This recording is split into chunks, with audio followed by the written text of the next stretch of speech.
오늘 학습을 통해 우리는 대몽항쟁의 전개 과정을 설명할 수 있습니다. 자, 학습을 시작해 보도록 하겠습니다.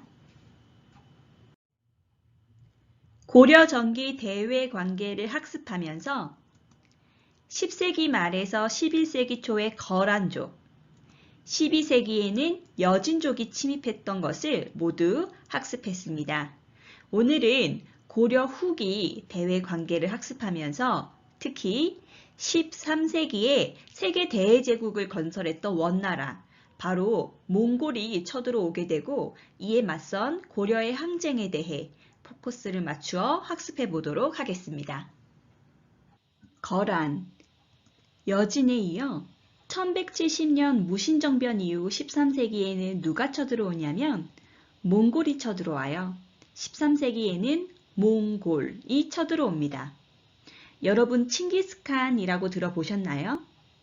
칭기스칸은 전 세계의 정복자로 알려져 있지만 몽골인들은 그를 위대한 법 제정자로 기억하며 자랑스럽게 여긴다고 하죠. 칭기스는 몽골어로 위대하다라는 뜻이고 칸은 군주를 의미한다고 해요. 따라서 칭기스칸은 위대한 군주, 세계의 군주라는 의미를 지니고 있습니다. 그래서일까? 몽골인들에게 있어 칭기스칸은 신처럼 존경받는 존재예요. 이 칭기스칸이 초원지대에 살던 몽골의 여러 부족을 통일한 다음 세력을 확대해 나갔어요. 이 몽골이라고 하는 나라는 기마병, 기마 부대를 중심으로 아주 빠른 속도로 전 세계에 확장되면서 주변 지역들을 정복하고 원나라를 세우게 됩니다. 정말 잔인할 정도로 주변 지역들을 복속해 나갔어요. 이렇게 빠르게 굉장히 넓은 영토를 확보하는 과정에서 동양과 서양의 문화 교류를 이루어내는 역할도 하게 됩니다. 이 몽골이 드디어 고려를 침략하게 됩니다. 이제까지 그래왔듯이 역시 몽골도 우리에게 굉장히 많은 피해를 입히게 됩니다. 몽골족은 말도 못하게 셌어요.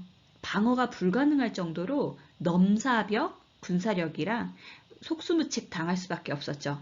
하지만 우리 고려는 바로 KO 당하지는 않았습니다. 끝까지 저항을 했어요.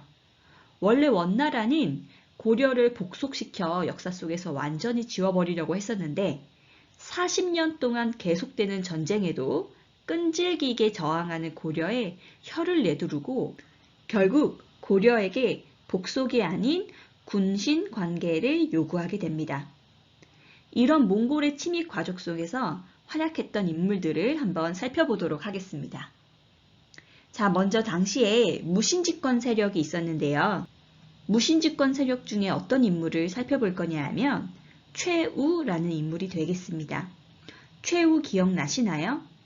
앞 강의에서 무신정권 하면서 등장했었는데 최충원의 아들이자 자신의 집에 정방을 만든 사람, 이 최우가요, 몽골족이 쳐들어오니까 강화도로 천도를 합니다. 강화도로 수도를 옮겨요. 몽골군은 초원에서 말을 타며 생활했던 사람들로 걷는 보병과 말 타는 기병이 대부분이라 바다를 건너오지 못할 것이라고 판단했던 거죠. 강화로 천도에서 끝까지 싸우겠다, 항복하지 않겠다는 의지를 밝히게 됩니다. 자주적인 모습처럼 비추어져서 좋기는 해요. 좋기는 한데 지배층들이 몽땅 강화도로 들어가 버렸잖아요. 그러면 이 땅 한반도는 텅 비어버리는 거예요. 그러니까 몽골군들이 내려와 가지고 몽땅 쓸어버리는 거죠. 임금과 높은 관리들은 이미 강화도로 들어갔지만 일반 백성들은 오도 가도 못하고 육지에 남아 두려움에 떨어야 했어요. 한반도에 덩그러니 남아 있었던 힘없는 고려 백성들의 삶은 어땠을까 한번 떠올려 보세요. 정말 그 약탈과 사륙이 자행되었던 그 모습, 쉽게 상상할 수 있겠나요? 정말 고통스러웠던 순간이었겠구나. 이것을 기억해 주시면 좋을 것 같아요. 또 이 최씨 정권은 백성을 단결시키고 부처의 힘으로 몽골군을 물리치기 위해 8만 대장경을 만들었습니다. 세계문화유산으로 등재된 팔만대장경 다 들어보셨죠? 대장경 사업에는 많은 사람들이 참여하여 사람들의 마음을 하나로 모으는데 효과적이었습니다. 자, 그리고 이 몽골에 맞서서 활약했던 또 다른 인물이 있었는데요. 누구냐 하면 김윤후라는 인물이 있어요. 대단하신 분입니다. 이 김윤후는 처인성 전투를 승리로 이끄는데요. 처인성은 지금의 용인 지역입니다. 처인성은 교통이 발달을 해서 역사 속에서 전쟁이 자주 있었던 곳이에요.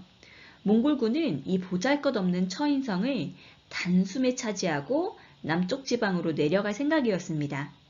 몽골군이 용인 지역으로 접근해 온다는 소식에 인근 주민들이 처인성으로 피난을 왔어요. 김윤호를 비롯한 승려들과 관군들도 있었고요. 처인성에 모인 승려들과 일반 백성들은 활과 창을 들었습니다. 김윤호를 중심으로 성을 지켜내기 위해 끈질기게 맞서 싸운 거죠. 김윤호는 몽골군을 이끄는 살리타를 죽이고 이 처인성 전투에서 승려로서 활약을 하게 됩니다. 처인성 전투 이후에도 몽골군의 기세는 꺾이지 않았어요. 더욱 막강한 군사를 이끌고 고려에 수차례 쳐들어왔거든요. 그때마다 몽골군이 지나간 자리는 차마 눈뜨고 볼 수 없을 정도로 끔찍했습니다. 수많은 백성들이 죽임을 당하고 어린아이들도 포로로 끌고 가고 그러는 사이에 국토는 엉망이 되었고 황룡사 9층 목탑 등 많은 문화재들도 불탔습니다. 그런데도 임금과 귀족들은 강화도에서 바다를 통해 들어온 갖가지 진귀한 음식들을 먹으며 풍요롭게 살았죠. 때마다 잔치를 벌이기도 했고요. 이런 점을 보면 도읍으로 옮긴 것이 몽골에 맞서기 위한 것이었는지 자신들의 안전을 위한 것이었는지 의문이 듭니다. 5번째 고려에 쳐들어왔거든요.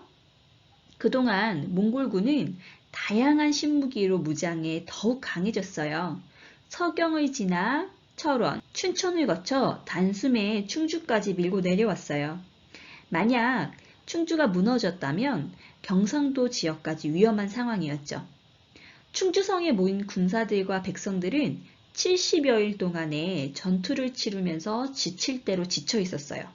식량도 먹을 물도 다 떨어져 가고 있었습니다.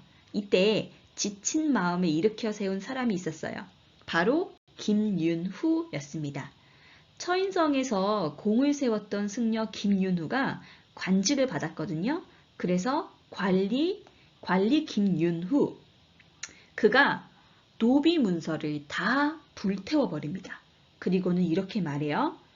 마음을 다해 힘써 싸워 이깁시다. 그리하면 신분이 귀하던 천하던 가리지 않고 벼슬을 내리도록 할 것입니다. 충주성에 모인 사람들은 김윤호의 지휘 아래 있는 힘껏 다해서 싸웠어요. 전투 중에 얻은 가축이나 물건들도 골고루 나누어 주니 사기가 더욱 높아졌습니다. 이렇게 충주성의 군사들과 백성들의 저항에 몽골은 깜짝 놀랍니다. 이런 가운데 몽골과의 항전을 주도해 오던 무신 정권이 무너지고 몽골과의 강화가 추진이 되어 더 이상 버틸 힘이 없었거든요. 결국 고려는 몽골의 무릎을 꿇고 1270년 개경으로 다시 도읍으로 옮겼어요. 고려는 비록 항복을 했지만 몽골에 맞서 싸운 백성들의 끈질긴 저항은 역사 속에서 오래도록 기억되고 있죠. 무엇보다 정식 군대도 아닌 처인성과 충주성의 주민들의 힘으로 일궈낸 값진 승리이기에 더 큰 의미가 있어요. 온갖 어려움 속에서도 고려가 2번이나 몽골군을 물리칠 수 있었던 힘은 무엇일까요? 무엇보다 나라를 지키려는 백성들의 하나된 마음이 있었기 때문인 것 같아요. 백성들의 마음을 잘 읽어낸 김윤호의 지도력도 빼놓을 수 없겠죠. 그 다음에 또 이 인물도 있습니다. 바로 배중손. 이 배중손 같은 경우에는 바로 삼별초를 이끌었던 인물이 되겠습니다.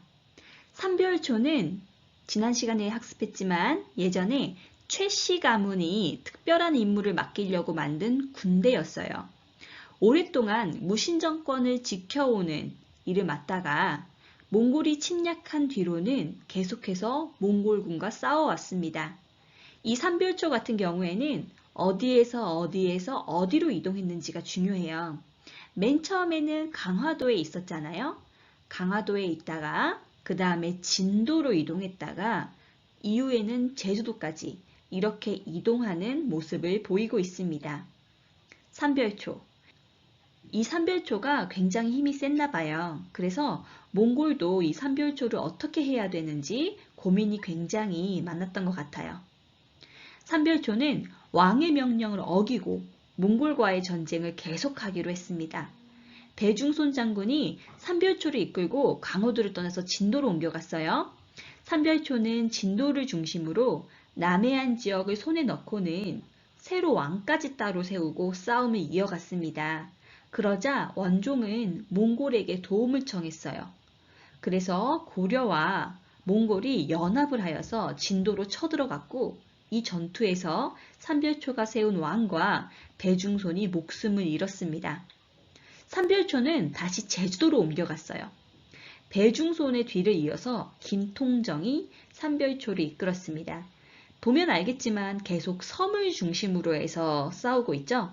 그러니까 몽골이 이 수군에 굉장히 약하다는 것을 알고 섬을 중심으로 해서 싸워나가고 있는 모습이에요. 그들은 제주도에서 끝까지 싸웠지만 2년 만에 고려와 몽골의 연합군에 져서 모두 죽고 말았습니다. 삼별초의 대몽항쟁에 대해서는 의견이 분분한데요. 이 부분은 다음 시간 댓글 토론을 통해 깊이 살펴보도록 하겠습니다. 이로써 40여 년간에 걸친 몽골과의 전쟁은 막을 내리게 되었습니다.